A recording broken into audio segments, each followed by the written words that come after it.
Good morning, afternoon, evening, and good Tuesday to you all. Everyone loves a little saxophone in their day. My name is Terrence Fox, Head of Innovation with iAdvise. It's my pleasure to tackle today's topic, how to deliver memorable customer experiences in a post-pandemic world. So some juicy stats to kick this all off today.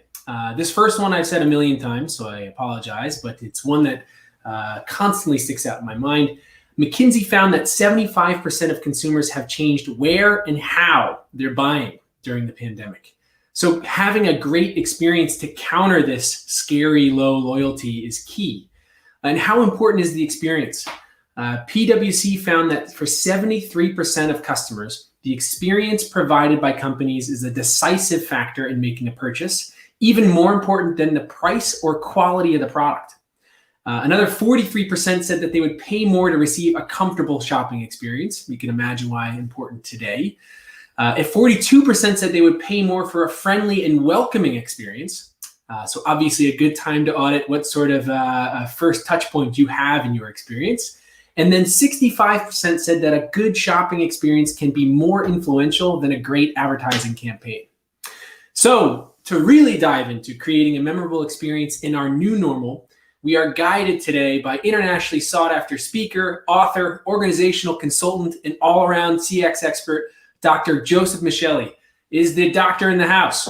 Well, Terrence, if you're going to call me doctor, I'm going to have to charge you more for the live stream. That's fine. I'm just used to these bills arriving. That's completely normal. How are you doing, Joseph? I am so good. I'm so good. Good to be here. Yeah, it's nice to see you. You got a great backdrop. I need to improve mine personally, a little bland, but you're coming through crystal clear. Great to have you.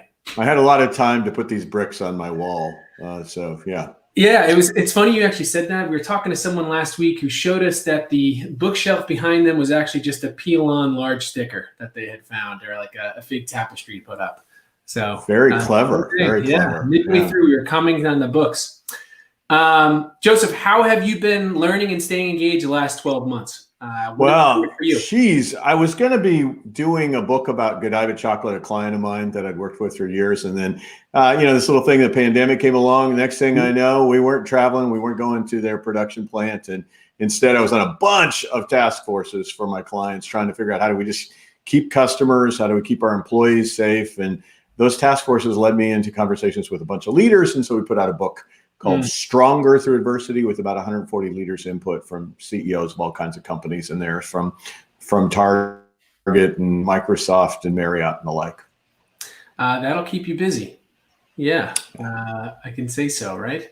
It's been, not only kept me busy, I think what was really remarkable is how leaders have had to respond to this and trying to create a customer experience that is craveable in a time when we feel so disconnected.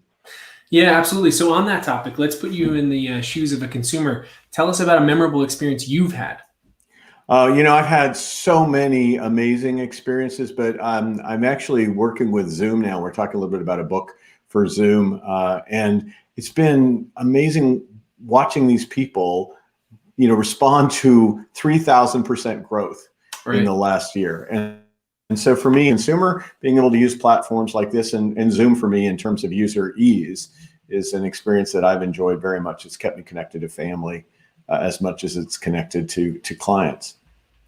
Yeah, absolutely. It is startling to see how quickly we all acclimated, right? So that's definitely a notion to how quickly the humans can adapt to a sudden change, right? Joseph, have you learned anything about yourself as a consumer during this social transformation and what we've seen the past 12 months? Yeah, I think that it speaks volumes to, and I know it's a little cheesy if I support your product, but I have seen your product in action. I think it's amazing. But I think the lessons I have are very in key you guys do for a living, which is that I crave human contact. And so what it tells us is that technology is an aiding tool, but we need humans on the other side of this technology. And I think we need to make sure along this customer journey, not only do we have these great warm welcomes, as you suggested in some of the data early on, but that we have people positioned to step in when we want people, when we want to opt in for humans. So I think this human-powered, technology-aided world that we live in has taught me a lot about You better have the people ready at the right times. Right. And can you imagine the frustrating scenario of not having that human escalation, right? And talking to AI that has none of that, right? Well, absolutely. I mean, I think, and AI even better and better and better. I mean, if there isn't a person on the other side when you need a person, Right. it's just this kind of virtual loop of lost for a lot of consumers, I think. Yes, can feel very cold in an already cold Boston environment up here. Yes. Well, that's why I live in Florida, Yeah. Terrence. Thank you for bringing that up. All right. Yeah. I'm sure that thank you for making the time and getting off your surfboard for this session. Yeah. I look the surfer type. It's the blonde hair and the muscles that have you confused. Yes. All right. So tell us about your recently published book, Stronger Through Adversity. Yeah. So, the thing about it was these leaders that I spoke with, again, kind of the C-suite for global brands, nonprofits, and public safety organizations, they took the time to talk to me in the middle of the pandemic, because I think all of us were on this, the same ocean, the same turbulent ocean, maybe different boats. And they were trying to process, how do I communicate effectively? How do I come up with the right level of disclosure? How can we get real signals from the consumer in this time instead of just a bunch of noise because of all of the rapidly changing phenomena? And how do I strategically plan people, process, and technology investments that are going to enable me to serve today and in a post-pandemic world? And we talked a bit about this, but tell me more about what it means to be human-powered, technology aided in your eyes, Joseph. Yeah, I think in a real simple sense that at every touch point in the customer journey, I could take a journey with most brands completely online. I should be able to take a journey with most brands with a high level of touch and human interaction access. In reality, we know that consumers are bouncing up and down, in and out of that. They're sometimes going to choose convenience and ease and self-service. Other times they're going to want to be able to have a conversation with somebody who's looked under the hood, experienced the product, knows the product, can tell you what it smells like, tastes like, looks like. And if you can't go in a store and, kick the tires, then you certainly need some humans available at particularly important moments of truth, arrivals, transitions, and particularly, I think, fond farewells for brands. Yeah, absolutely. I think an anecdote from my own experience working with clients, Lowe's was working with us extensively, and I always told them you should be able to smell the sawdust on Lowe's.com. Right? You'd feel in store. This sort of a connection and that human touch, the importance, of course, of tech and human to bring about that smell of the sawdust is incredibly important now. Absolutely. Yeah, and I ultimately think we'll get to that point somehow. The technology continues to mystify me. We'll probably have an olfactory dimension on virtual, but short of that, we should be able to paint a word picture.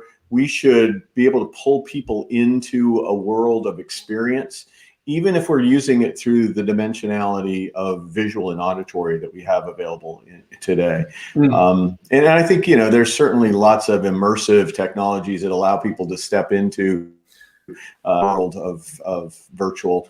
But for now, I just want people who can humanize a product and warm it up, because there's a lot of, just click and buy sort of stuff going on out there. Right. All right. So we're all in the middle of this ocean on separate boats. We've all gone through this collective experience with COVID. What can we take away from it? Yeah, I think first and foremost, we best not want to go back to 2019. What I mean by that is I think there's a lot of us who have a natural tendency. It's a human condition. The neuropsychologists have talked about it as a normalcy bias. But in reality, most of us went through something we would never wish upon anyone, even our worst enemy. So what can we learn from it? And I think for me, many of the learnings of this, that we as human beings, need the human contact, but more importantly, we as leaders demonstrate greater empathy and greater listening skills than we've ever done before. I had brands listening to me who I had relationships with, but hadn't contacted me in 6 years. Suddenly I get an email from them going, "Hey, just wondering how you're doing." Now, I don't know that that was authentic, but I think if you're authentically listening to consumers, if you're taking that interest, if you start a Zoom call and actually ask people about what they're thinking, doing, feeling, instead of just trying to sell them something, I think we learned a lot about empathy and compassion during the last year. Yes, very, very big, important note. How they're thinking, feeling, and doing. Because in this disconnected, disjointed experience, right, it can feel like you're saying, that craving for a human connection, something to kind of, an easy opportunity to build rapport by standing out and having that, of course, right? Hey, Terrence, I'm going to have to use that technique of actually writing something down to make the guest feel like they Yeah, said something no. important. Look, That was really kind of cool. I wish I like I that. had a funny drawing. I'm going to show you the blank side first, but no, I was actually writing it poorly. I like it. I like it. Thanks. I always joke about having just some crazy doodle to show the person instead, like as if I haven't been paying attention. Yeah, you should have one of those, like just Yeah. a standard, really strange doodle. A perfect picture of Mickey Mouse that I've been working on That's during it. these live streams. That's it. So, Joseph, how have businesses responded to this increase in online traffic? Do you feel like they're actually keeping up? Well, if you look at some sort of data, the answer is no. I mean, this customer experience thing is going down. NPS is going down. It's trending down this last year. I mean, there's a lot of self-congratulation out there about how we pivoted and how we expedited our digital transformation and all that. That's fine and dandy, and I think it's all true. And God knows if you hadn't, you'd probably be out of business today. Yeah. But I don't think we're connecting with customers to the degree that we think we are right now. So I think there's still plenty of room in terms of the ability to take what consumers want, customize your solution to their needs, and have humans readily available to help them when you want them to be available. Right. And this one's going to seem a little obvious, so maybe I'm passing you a beach ball, Joseph, for you to hit out of the park. But why should businesses prioritize the digital customer experience in this post-pandemic world? Yeah. So, well, let's talk safety, right? Like, this is the first time in history commerce could kill people. I mean, in large scale. Right. So if you're going to do commerce, you better take care of Maslow's priority on safety in ways you may not have functionally before. It may have been in the background. Now it's foreground. And I think beyond that, ease and convenience have been drivers for a long time. They're becoming increasingly important. Why would I ever have to use cash again? Why would I ever have to stand in line again? I mean, even if I'm not in a full online business, I should be able to transact business that's contactless. I should be able to figure out and expedite the queue so that people aren't waiting around to buy things. Right. And I've seen it in a lot of brands. I've worked with Mercedes for a long time, and just being able to get to the car. If you're going to have a service of your car, you shouldn't have to come back into the dealership and then go up to this desk and pay for the repair. You should be able to take care of that with a digital invoice, handle it all offline, and then just go in and grab your car. And Joseph, unrelated but related, are you still going inside the grocery store? Oh, no, and I haven't in the last year and a half, but thank God for Instacart. I've got an order to pick up here in about an hour. So thanks. Right. I think obviously this is an incredible convenience now, huh? I just pull up, you open your trunk, and you're good to go. I don't know why maybe people like going grocery shopping. I personally don't. But good. Well, I think there's probably a premium that's charged, right? So if you're really economically focused, maybe that's it. But for me, the convenience cost is negligible, and it's totally worth it to me. Absolutely. Great. We're on the same page there. Good. And the Instacart that I use at the supermarket next to me, they are waiting for me when I arrive. And the people are incredibly friendly. So it's that same combination of, it's great technology, but there's humans there. It's not like a robot comes and throws the things in my car. Right. It is a wonderful balance, and that waiting for me experience is very much in keeping with some of the statistics you talked about in terms of arrival. Right. All right. What do businesses today need to keep in mind when they're analyzing their digital customer experience in order to actually improve on it, right? What actionable insights and whatnot can we try to extract from today's digital experience? Yeah, I think they're just moments that matter more. And I think that, do your journey mapping, understand how your digital solutions affect customers across the entirety of their map, use your digital to expedite and drive convenience. But in the end, make sure flawlessly executing at the moments that matter most. And again, I'm talking about arrivals. I'm talking about those transition moments in the experience, and things like checkout or other typical pain points. You really have to leverage your technology to be flawless in those moments. You don't have to be perfect across an entire customer journey. You just have to be damned good at those couple of moments where customers are going to remember the experience, and it's going to have the greatest impact on their assessments of the overall brand. Absolutely. And over communicate when you can. right? That's Amen. a recurring theme. I think, one of the things I always say is try to align your communications. Don't just talk to customers if you don't have anything to say. Right. But we often have a heck of a lot more to say than we communicate, particularly from a consistency perspective. Right. All right. So let's talk about some great examples. Have you seen any excellent digital experiences or innovative ways to engage consumers that you're proud of and you are personally a fan of? Yeah, well, I've been working with a little barbecue chain here in the South called Sonny's Barbecue Restaurants. And boy, we did to curbside before we even knew what was happening. We have realized that we did it originally kind of in a MacGyver duct tape kind of way. And then have really spent the year optimizing those experiences. So it's not always about continually pushing the envelope. I mean, get out there into the slipstream of what's needed and optimize the experience, because a lot of those first iterations are good enough. I mean, they're just viable products, right? But they're not the optimized customer experience. So I'm really proud of the getting it right at such scale, and then the continual focus on optimization. Yeah, it's also, when I think about it, I'd be curious, Joseph, do you have any, let's pull up your fake crystal ball that's off screen currently. Right, thank you. What forward thinking can you do in this session today? What are you looking for out of 2021 for some of your brands? Is there an innovative trend you think is kind of under the surface at this point? How can we tap into your brain?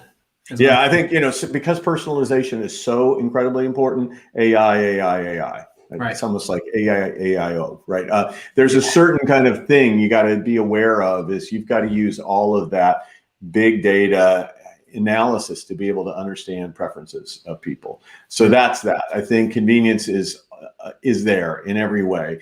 I would wake up every morning in every brand that I work with and say, how do we make it easier, get more frictionless? And if you just nail those two things with a little sprinkle of unexpected delight, gratitude, appreciation, you win. I mean, you get above that green line of goodness in the Forrester model. You execute the trifecta: meet needs, make it easy, and sprinkle some positive emotion on it. If you do that, you're going to grow 5 times that of the laggards in the space.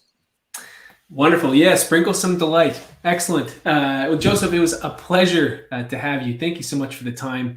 And of course, we really do appreciate you setting aside a few moments to speak with us. And this was extremely helpful and insightful. I'm a huge fan of your value proposition. People check this out. Anyway, thanks so much, Terrence. Yeah, absolutely. Joseph Michelli, Chief Experience Officer of the Michelli Experience. Check him out. A super impactful consultant for many key brands today.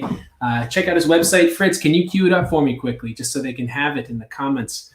And of course, next week, the author of 2 best-selling books, Lessons from the Mouse and Unleashing Excellence, full-time speaker, trainer, and consultant Dennis Snow joins us next Tuesday at 11 a.m. Eastern. And this is Dr. Joseph Michelli's URL. Check him out. Again, a real beacon in the CX space and innovator. Thank you all for the time today, and looking forward to seeing you next Tuesday.